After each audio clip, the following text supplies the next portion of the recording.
K. Rajan எப்படிப்பட்ட ஒரு மனிதராக இருந்தவர் அப்படின்றது உங்க எல்லாருக்கும் ரொம்ப நல்லா தெரியும். என்னை பொறுத்த வரைக்கும் 25 ஆண்டுகளாக மேலாக எனக்கு அவருக்கும் நல்ல நெருக்கமான நட்பு உண்டு.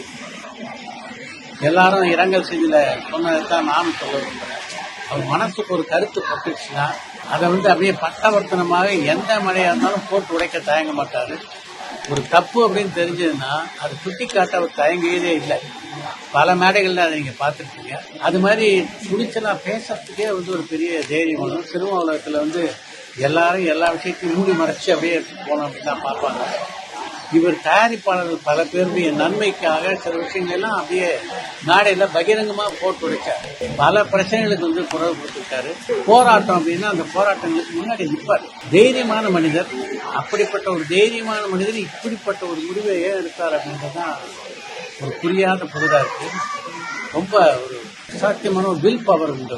எவ்வளவோ பிரச்சனைகள் எல்லாம் சமாளிச்சிருக்காரு. தமிழ் திரைப்பட துறையை பொறுத்த வரைக்கும் பல முகங்கள் கொண்ட ஒரு நடிகர் தான் அவர். ஒரு பக்கம் நடிகர், இன்னொரு பக்கம் இயக்குனர், தயாரிப்பாளர், இதெல்லாம் தாண்டி திரைப்படம் சம்பந்தப்பட்ட பல சங்கங்கள்ல நிர்வாக பொறுப்புல இருந்திருக்காரு. நாங்க தமிழ் திரைப்பட தயாரிப்பாளர் சங்கத்துல நிர்வாக பொறுப்புல இருந்த போது அவரும் அங்க கூட இருந்தாரு. எல்லா முடிவுலையும் நல்ல தைரியமா இருக்கக்கூடியவர். இந்த முடிவு எடுத்தது நிஜமாக விபரீதமா இருக்கு.